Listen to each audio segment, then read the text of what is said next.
Zeus Nakama, selamat datang di Lifestyle Anime. One Piece sudah memasuki arc baru, di mana kali ini Luffy berlabuh di pulau masa depan, Egghead. Pulau tempat dari laboratorium penelitian milik Dr. Vegapunk berada. Dr. Vegapunk dikatakan sebagai kepala peneliti di Divisi Sains Angkatan Laut, yang disebut juga dengan SSG, alias Special Science Group. Bahkan saking membagongkannya Dr. Vegapunk, dia dikatakan memiliki kecerdasan setara dengan masa 500 tahun ke depan. Yap, manusia seperti Vegapunk pasti merupakan aset penting milik pemerintah dunia. Dan sudah tentu Vegapunk akan mendapatkan penjagaan ekstra ketat oleh mereka.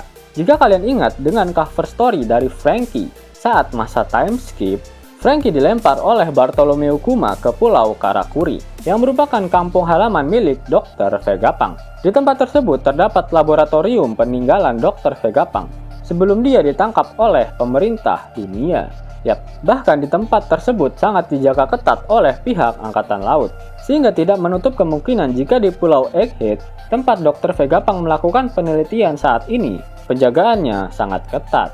Pada One Piece chapter 1061 kemarin, kita sudah sedikit diperlihatkan bagaimana kondisi penjagaan di luar Pulau Egghead, di mana Dr. Vegapunk membuat robot hiu raksasa yang dia perintahkan untuk mengintai dan melaporkan situasi, serta menembak kapal bajak laut yang mencoba memasuki Pulau Egghead. Namun kenyataannya, hiu itu juga melahap kapal para bajak laut tersebut. Selain itu ada juga robot super besar yang dikendalikan langsung oleh seorang gadis Uhui yang memperkenalkan dirinya sebagai Dr. Vegapunk. Bahkan pemerintah dunia mendirikan markas Angkatan Laut G14 yang berada dekat dengan Pulau Egghead, dan Vice Admiral Dolla yang menjadi komandan tertinggi di sana. Namun apakah hanya sebatas itu saja pertahanan yang diberikan oleh pemerintah dunia untuk menjaga Dr. Vegapunk? Oh, tentu saja tidak. Kita masih belum diperlihatkan kondisi di dalam Pulau Egghead itu sendiri. Pasti di dalam sana bertebaran banyak robot-robot yang kekuatannya setara dengan para pasifista. Belum lagi pasti ada senjata terbaru Angkatan Laut, yaitu Seraphim. Di mana Seraphim ini kekuatannya bisa dikatakan setara dengan para bajak laut hebat. Hal tersebut dibuktikan ketika Seraphim Boa Hancock dan Seraphim Mihawk yang tidak mendapatkan goresan sedikit pun ketika Angkatan Laut bertarung melawan Kurohige serta bajak laut Kuja di Pulau Amazon Lily. Berbicara mengenai sosok Vegapunk tidak akan lengkap rasanya jika tidak membicarakan salah satu angkatan laut bernama Sentomaru. Yap, pada One Piece chapter 511, sosok Sentomaru diperkenalkan, di mana dalam box perkenalannya dia disebutkan sebagai kapten di Divisi Sains Angkatan Laut, sekaligus sebagai bodyguard dari Dr. Vegapunk. Nah, sudah dapat dipastikan jika Sentomaru juga ada di Pulau Egghead. Dia merupakan salah satu lawan yang cukup tangguh, mengingat Sentomaru menguasai advance armamen Daki, yang dapat digunakan untuk menyerang musuh tanpa harus menyentuhnya. Selain Sentomaru, terdapat satu sosok lagi yang memiliki hubungan terselubung dengan Dr. Vegapunk. Siapakah dia? Yap, Admiral Borsalino alias si monyet kuning.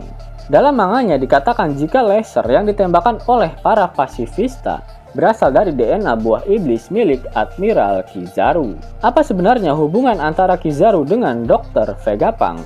Pada One Piece chapter 510, Sentomaru berhasil menghubungi Kizaru yang saat itu sudah berada di Kepulauan Sabaody.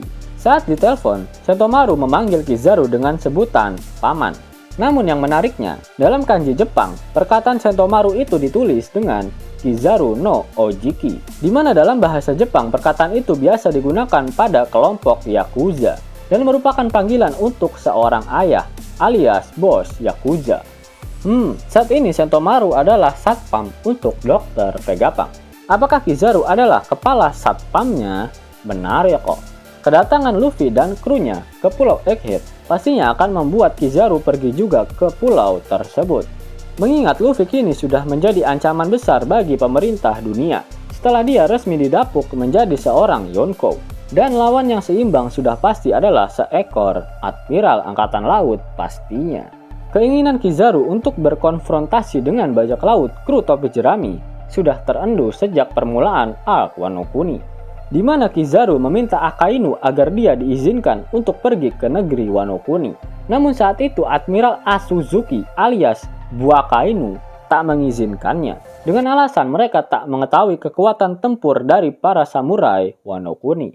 Nah, pasti untuk kali ini Akainu akan mengizinkan Kizaru pergi ke Pulau Egghead. Karena jika sampai Dr. Vegapunk jatuh di tangan bajak laut, maka bisa geger pemerintah dunia nantinya. Jika benar si monyet kuning datang ke Pulau Egghead, maka hal ini akan menjadi kesempatan besar bagi Luffy dan kru bajak laut topi jerami untuk membalaskan perlakuan tak senonoh Kizaru pada mereka saat di Kepulauan Sabaody. Kizaru merupakan sosok admiral yang memiliki prinsip unclear justice, alias keadilan yang tidak jelas, di mana sosok Kizaru ini lebih terlihat hanya bergerak jika diperintah oleh atasan. Ketika dia diminta untuk membunuh, dia pasti akan membunuhnya, tak peduli kerusakan yang akan terjadi sebagai dampak dari perbuatannya tersebut. Sama seperti saat di movie Red, ketika Buakainu memerintahkan Kizaru untuk membunuh Uta, dia tak peduli jika serangannya akan mengenai warga sipil. Yang penting, dia harus berhasil menjalankan perintah untuk menghabisi Uta. Sehingga Kizaru akan menjadi admiral pertama yang akan dikalahkan oleh bajak laut topi jerami. Dan dunia akan menjadi semakin kacau setelah berita kekalahan dari Kizaru tersebar luas melalui koran lampu merah milik Morgan. Namun bisa saja kegaduhan di Pulau Egghead akan ditutup-tutupi oleh pemerintah dunia. Sama seperti saat bajak laut topi jerami mengalahkan Gekko Moria di Florian Triangle. Eits, jangan di-close dulu videonya, karena Mimin ada informasi penting. Lifestyle Anime berkolaborasi dengan Misfit Society akan bagi-bagi kaos gratis. Penasaran gimana caranya? Silahkan dicek icrot videonya. Sudah rilis desain terbaru yaitu Nami dan Naruto Baryon Mode. Desain Nami dengan dominan warna orange dibuat dengan kostum tempur di perang Onigashima saat ini bersama dengan jeruk favoritnya. Desain kedua yaitu desain Naruto. Pasti sudah pada tahu kan? Form terakhir Naruto dengan Kyuubi. Form terkuatnya dengan mengorbankan nyawa Kyuubi.